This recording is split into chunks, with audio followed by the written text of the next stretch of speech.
Hello and welcome back to Financial Foundations. This is our last session, an e-learning course on personal finance brought to you by Wise Money and the financial planners at Korhorn Financial Group. I myself am one of those. My name is Mike Bernard, one of the certified financial planners right here. I'm also the host of the Wise Money Show. Thanks for being here.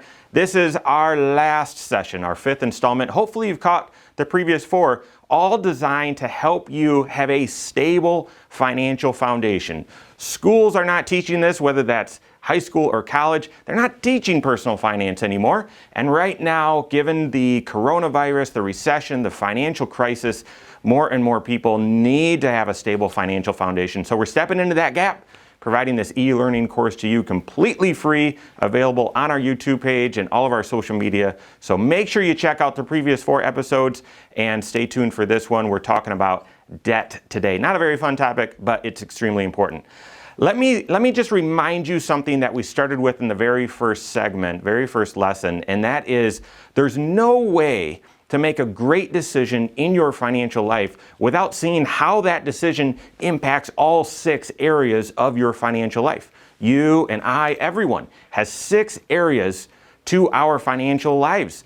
And when you make a decision, you've got to make sure you understand how it's going to impact all 6 so that that decision is one that brings synergy and helps bring positivity to as many areas of your financial life as possible. So I told you that's the way we view it. That's the way we look at everyone's financial life. When you've got a decision to make, whether to pay down debt or build up cash or invest for the long term or buy a certain house, you've got to look at how it impacts all 6 of those areas. So I will tell you this, society doesn't tell you that. Society basically says, hey, this is how much you should put in your 401k, and go talk to this person and get a will done, and see Flo or the Gecko to get your insurance. The society sets it up where it's compartmentalized, but that means you're the one holding the bag and left to make sure all those pieces are tied together, and that's just likely is not your gifting. You don't have the time for that. And so that's really the role of your certified financial planner. And hopefully that's one of the takeaways that you got from this course, that you've got to bring all these decisions back together and make great decisions where by seeing how they influence, how they impact each other. If you ever need help with that, contact a certified financial planner who does comprehensive financial planning. All right, can't talk about foundational stuff without talking about the right type of coach and the right type of approach to your personal financial life. So, all right, well, today we're going to be talking about debt. Again, not a very fun place to end, but it's extremely important because when you're laying your financial foundation, oftentimes you're incurring debt to get your life started, whether that's investing in your human capital and going to school or buying your first car or your first house, something like that. We're going to talk about the best way to manage it. All right, so the first thing that I would tell you when we're considering debt is well, number one, what is debt? Okay, debt, we talked about credit a couple weeks ago. Debt is you're borrowing money from someone else. It's an IOU, okay? So you're borrowing money from someone else and you have to pay them all of that money back over time, plus a cost, plus a fee, which is typically called interest. So people aren't going to give you money for free and then just give it back whenever you want. That's sort of a gift, right? But a loan, a debt, is you're borrowing money from someone else. You owe them a little bit back over time, plus a cost, which is interest. Now, one of the things that helps me is I like to categorize debt into short-term debt, intermediate-term debt, and long-term debt. Okay, a couple weeks ago we talked about credit cards. Credit cards, that's a short-term debt. Hopefully you're paying that card off every single month like I told you, but even if you can't afford to do that, normally you're trying to pay that credit card off in just a couple of months or a year or so. That's short-term debt, okay? Intermediate-term debt, think of buying a car, okay? Hopefully your car will be paid off, that car loan's 5 years or less, right? So anything that you're hoping to pay off, maybe a home equity line for buying the hot tub or doing a home improvement, you're hoping to pay that off between 5 and 7 years. That's intermediate term debt. And then you've got long-term debt, which is a mortgage or student loans, something that will be there for a couple of decades. All right, so that's helpful. It's helpful for me to think about those different categories. Why? Because it helps you have the right posture. First,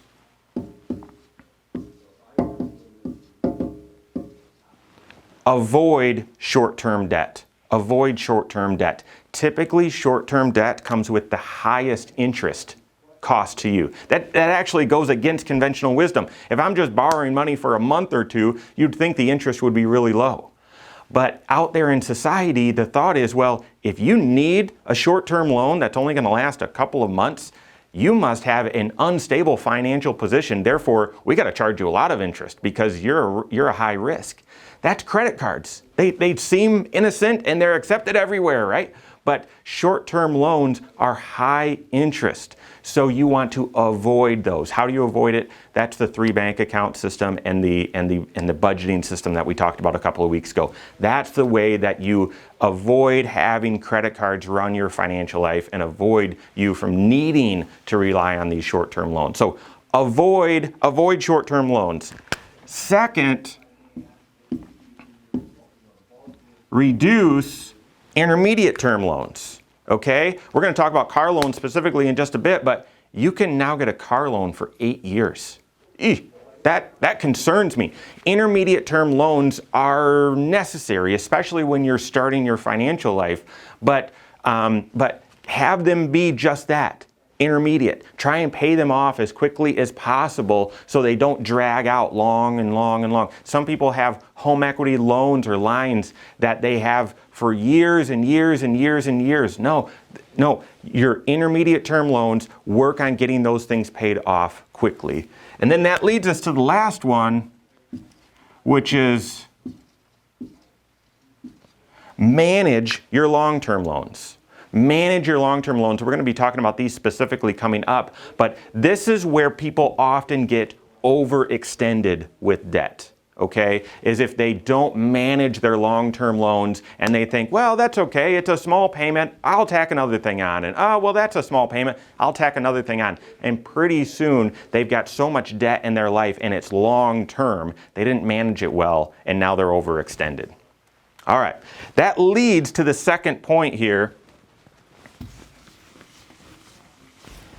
and that is that intermediate and long-term loans, I would consider those, this is another category, I'd consider those fixed expenses, okay? So regardless of what's happening in your monthly budget, you've got to pay those intermediate and long-term loans. That car loan, it doesn't matter if you got laid off or you got a big commission or no commission.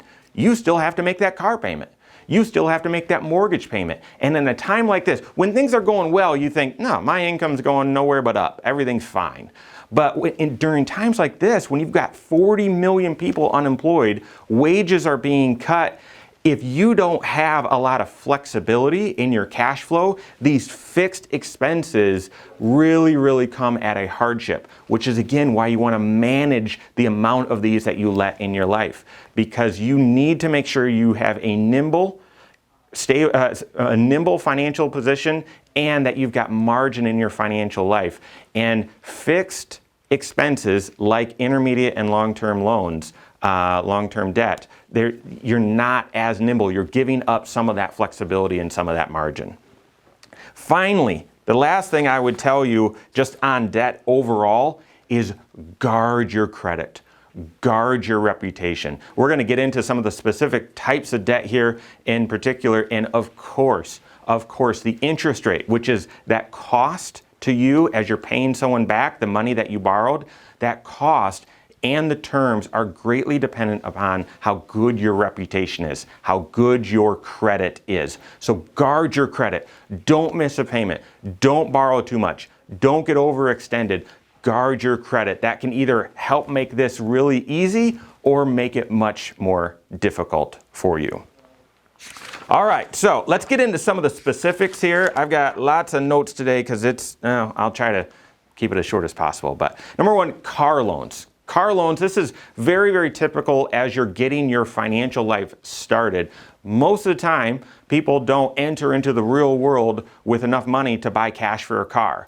And unless you're really handy and you're a mechanic, oftentimes you're concerned about buying a $2,000 car or something like that because of the maintenance that would be required. So your first car might cost you 10 grand to 20 grand, something like that, and you likely don't have that much cash to put down to buy your car. So you're going to get a car loan, an auto loan, okay? It's just the way it sounds. If you've got $2,000 to put down on your car, but it costs $15,000, then you're borrowing $13,000 and you're going to pay that off over time.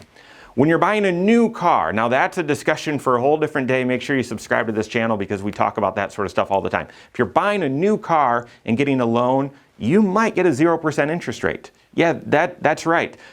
These car companies make so much money by selling you that vehicle that they'll take it on the chin with interest and it's 0%.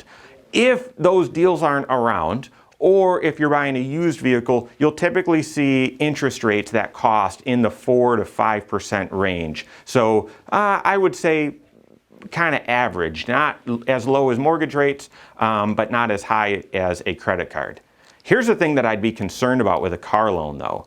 In order to have you buy the most expensive car possible that you could afford, a lot of these dealerships and a lot of lenders are encouraging people to have longer and longer and longer car loans. Why? Because the longer the car loan, the lower the monthly payment. Therefore, you can buy a bigger car, you can buy a more expensive car. And that's fun. Cars are emotional and we all like driving nice cars.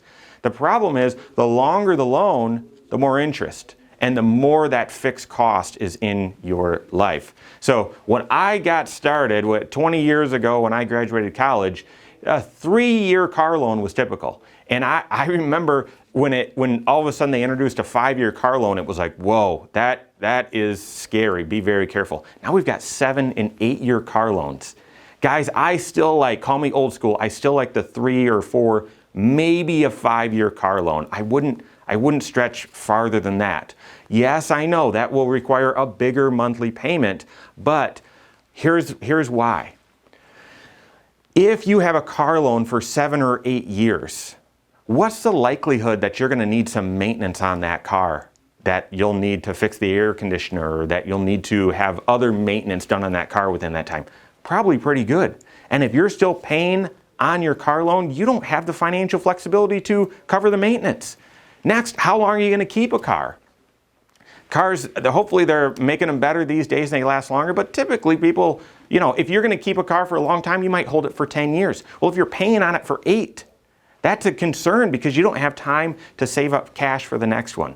So I like the 3, 4, maybe 5-year loan because you get that loan paid off. You now have freed up money to save up for car repairs and freed up money to save up for a good down payment, hopefully even paying cash for that next vehicle. Okay. Last thing that I would tell you about cars, you hear a lot of commercials about this, but be very, very, very careful. I would actually tell you never roll one car loan into another car. Okay. Cars depreciate in value, right? As soon as you drive it off the lot, it's worth less. They depreciate in value. If you're not paying your loans off at the same rate, you can quickly get upside down on that vehicle, which means you can't get out of it. If you find out it's a lemon, if there's a crisis situation, you need to sell the car, you can't. It will cost you money to sell the car. And lenders are very willing to tie you up this way and say, sure, we'll let you get this new car and we'll just roll your old loan onto this new car. You're immediately upside down. That is a debt death spiral there. Avoid it at all costs. Lenders will do it, but that will keep you in shackles.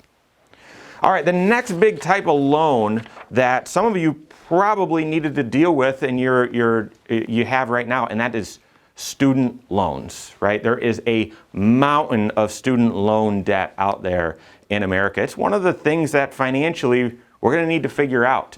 At the surface, student loans are very interesting. They seem innocent. Well, it's student loans. It's for education. That's a noble cause, right? So certainly the student loans are going to be favorable and so on. Many financial advisors would call student loans the riskiest debt you can possibly have. Why? Number one, it's very long term and you're borrowing at a time when you really don't have much financial experience and really don't have any idea what that cost, what that mortgage, what that student loan payment is going to feel like in the midst of your overall budget. That's number one. Number two, there's no collateral. So in a time of crisis, you can't just sell the asset and pay the loan off. No, your brain, your earning power is the collateral. That means it's very risky. Because of that, student loans are typically not discharged during bankruptcy. So if life throws you a bunch of lemons and you're unable to recover and you've got to file bankruptcy, student loans are not discharged. And all of that leads us back to the final thing, which is going to shock you. That is, well, student loans, they're nice, friendly, and they're subsidized by the government, so they've got to be good interest rates, right? No. Student loan interest rates typically are higher than car loan rates. They're not as high as credit cards. They can be, but they're typically, you've got mortgage rates, which are typically the lowest, then car loans, then student loans, and then credit cards. They come with some of the highest interest possible. Therefore, really long loan at a high interest rate, that is a bad recipe. Student loans often do come with longer payment terms, 20, 25, 30 years. That's what your payment is calculated over. Think about this. If you borrow 20 grand a year for college, that's $80,000 of student loan debt. That might feel like a lot depending on your situation. It might not feel like that much. It's obviously all relative. If you're at an interest rate of 6%, which is actually decent for student loans, that means over 20 years, if that loan is completely paid off in 20 years, your interest that you're going to pay on that thing is over $50,000 in interest. That education didn't cost you 80 grand. It cost you $130,000 for that education. That is astounding. That's actually very, very, very expensive. And to think that for 20 years you're going to have this fixed expense, which means you're not going to be able to buy as much house, you're not going to be able to buy as much car, you're going to need to have higher income so that you've got enough margin in your financial life, and that $80,000 education is going to cost you $130,000. Just be careful. Just be extremely careful, because you're borrowing potentially so much money at a time that you don't really have a ton of financial experience. So, couple principles when it comes to student loans.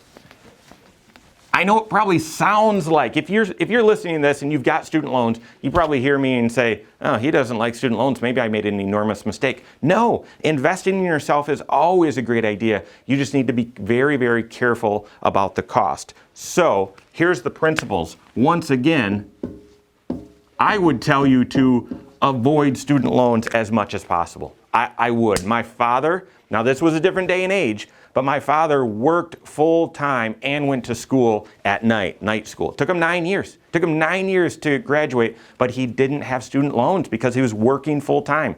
That seems crazy these days, that it would take you 9 years to get through college, but that was more commonplace back then, and it doesn't need to be that unusual today. Instead, well, we can just borrow money, so we'll go do that, get it all done, and then we'll start working. Avoid student loans as much as possible. What I did, I worked while I was in school. That also gets a bad rap. I worked like crazy in the summer, okay? And I tried to get every possible scholarship that I could. So avoid student loans as much as possible. Consider how much sacrifice you can do now to avoid student loans, because it's going to be a big sacrifice in the future. Second, this one also gets a bad rap.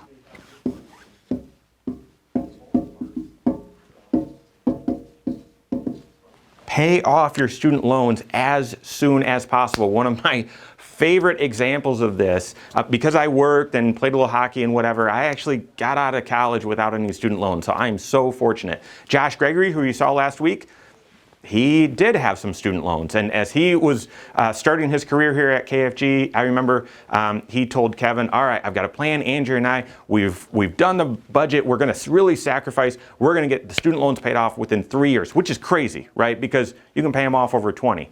And Josh said, Kevin, you're going to be real proud of me. You're going to pay them off in 3 years. And Kevin didn't look at Josh's financial life, didn't argue with him, just said, how about 18 months? And Josh was like, no, you don't understand. We sacrificed and cut everything we could. We can do it in 3 years. And Kevin said, there's nothing more important right now than getting out from under that debt. 18 months. And Josh figured it out and paid them off in exactly 18 months. And now for the next 20 years, he's been telling everyone, don't get comfortable with that student loan debt. Sacrifice like crazy to get out from under it. That allowed Josh and Andrea to get out of the apartment they were living in, buy their first starter house, which was a great house, start having kids, and not have to worry financially about this fixed cost. And then finally, gosh, if you didn't like these two, you're gonna hate this one. And that is increase the value. What do I mean by that? School, going to college, it's gonna cost the same whether you get a 4.0 or 2.5 GPA. What's the return on that investment though? If you get a 4.0, do you think you'll be able to earn more money in the future than if you get a 2.5? You are in control of the value. You are in control of the value. We usually aren't in this economy.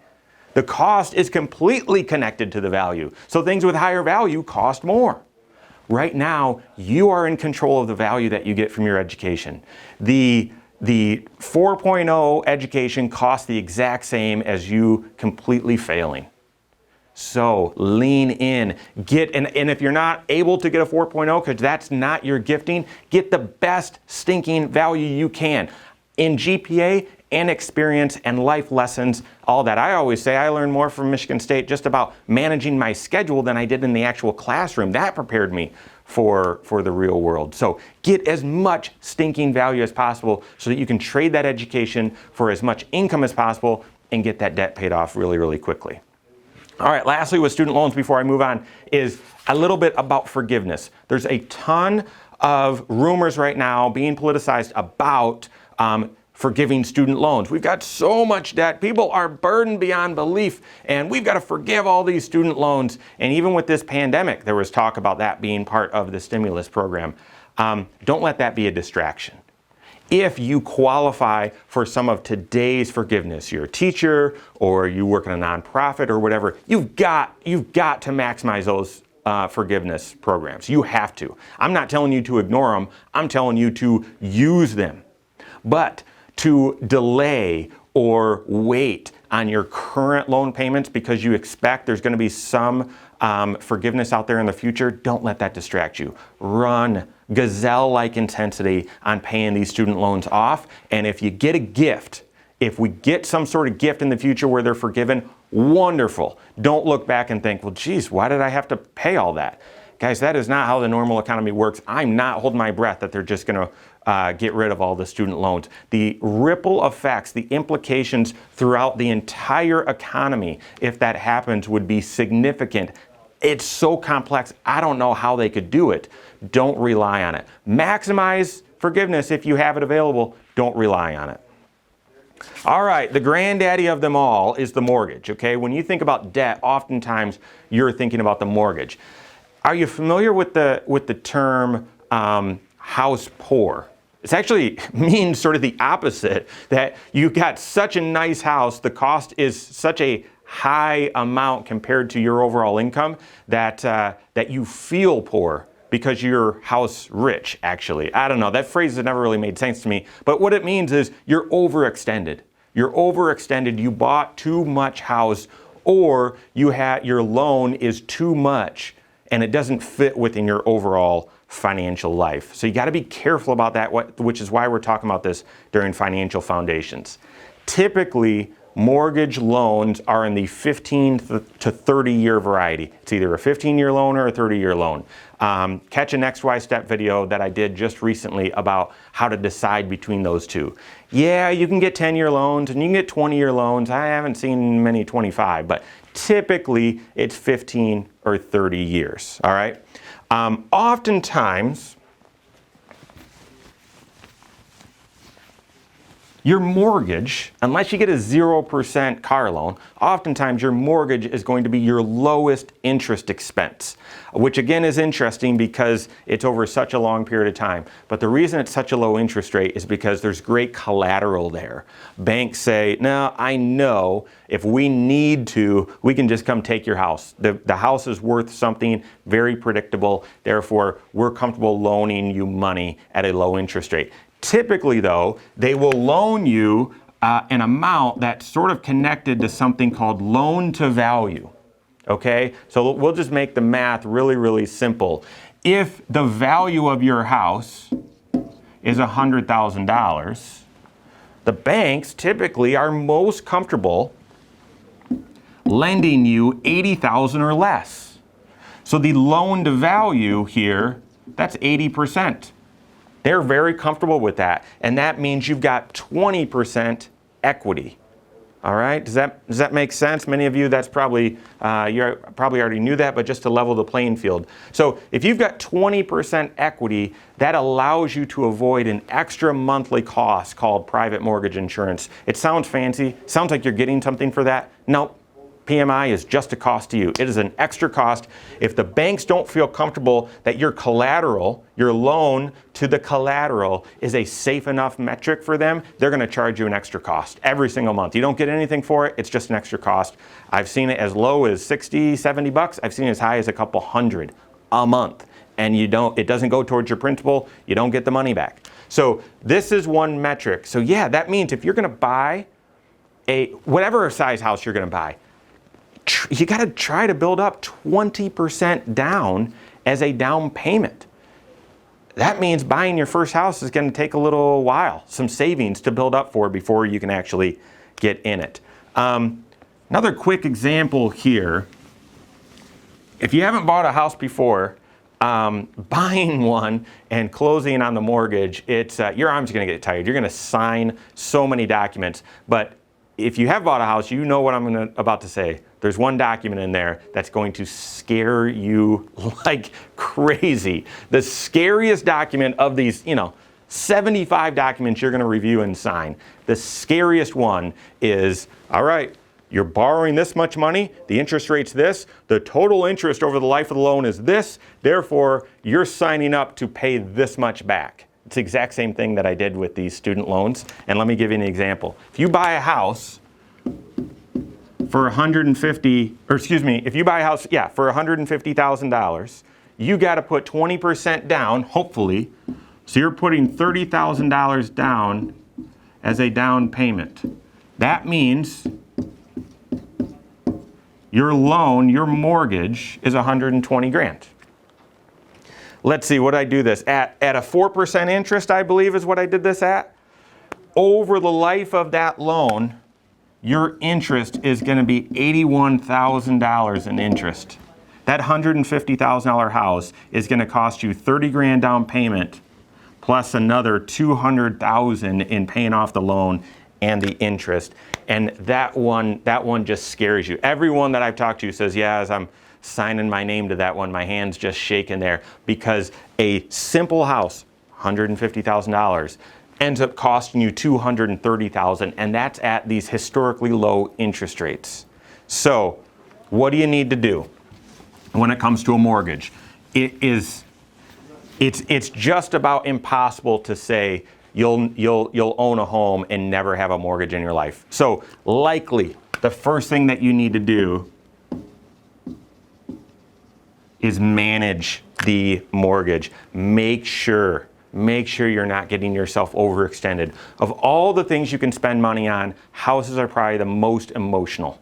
You can just envision your family being there and your friends coming over and barbecuing and doing fun things and watching the big game and it's the schools that your kids go to, all sorts of stuff, okay? So they're extremely emotional, and for that, we typically tend to overreach. Be very careful, manage how much house and how much mortgage you can afford. What's the way to do it? 2 things, 3 bank account system and budget, and talking to your certified financial planner. Not talking to the bank to see, hey, how much house can I afford? They don't know the rest of your financial goals and the rest of your financial situation.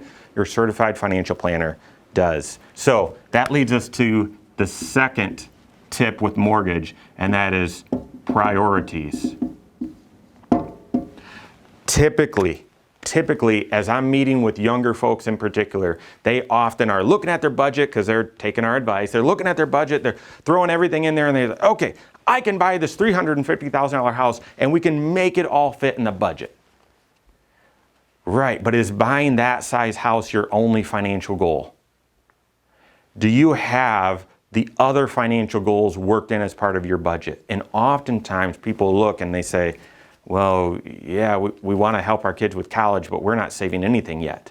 And we want to be able to retire someday, but we're only doing 3% into retirement. And so, yeah, the budget, and we want to do a family vacation every year, and we want to do certain things.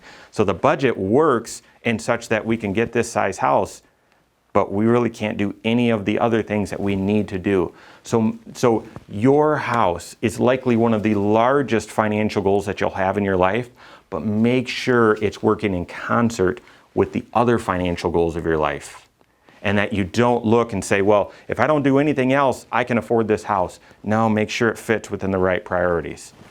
And then finally, be aware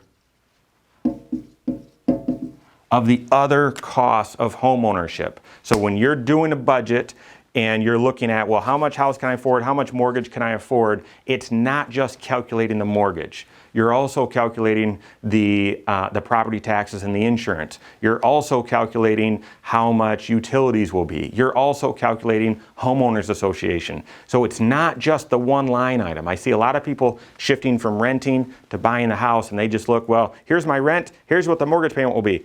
That'll work. Well, no, when you add property taxes and insurance and the added utilities, and typically the costs of homeownership are high. Now, it brings significant value long-term to your overall financial life, but when you're budgeting, you've got to account for those other costs when you're figuring out how much house to buy. All right, last thing here before we wrap up. I know this is getting a little long, but what do you do if you find yourself overextended?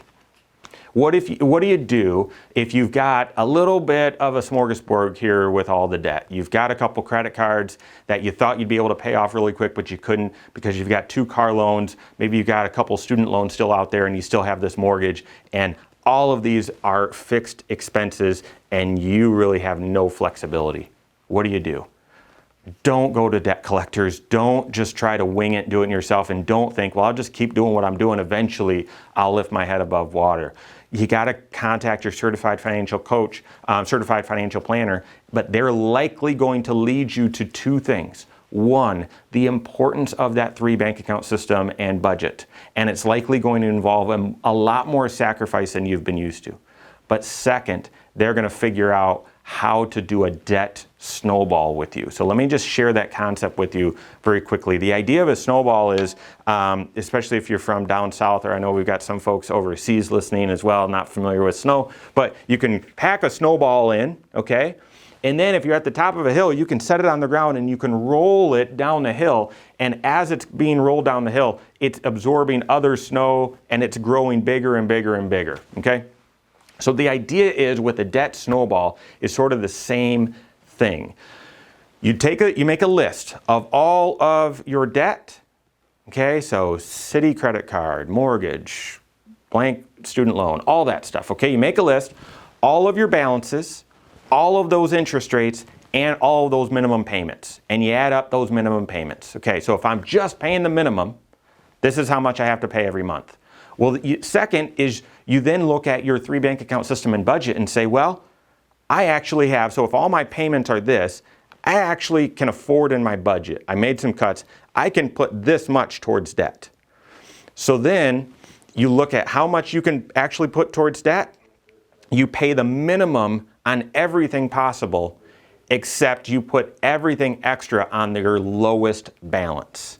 And then because you do the lowest balance, that one's paid off quickly, and then you take that payment and apply it to your next lowest balance, and your next lowest balance, your next lowest balance. Pretty soon, you've got a lot of extra money going on just a few remaining liabilities, and you get these things paid off very quickly. So That is typically the strategy. But the reason why I would tell you to work with your coach is, number one, that's got to be connected to your 3 bank account system and your budget. If you just do it based on your budget, well, next time you need tires for your vehicle, you're then going to be going backwards because you're going to have to charge and go into debt just to put tires on your vehicle. So it's got to be part of a 3 bank account system. And then second, some of you mathematicians watching this, you might say, well, why lowest balance? Why not highest interest?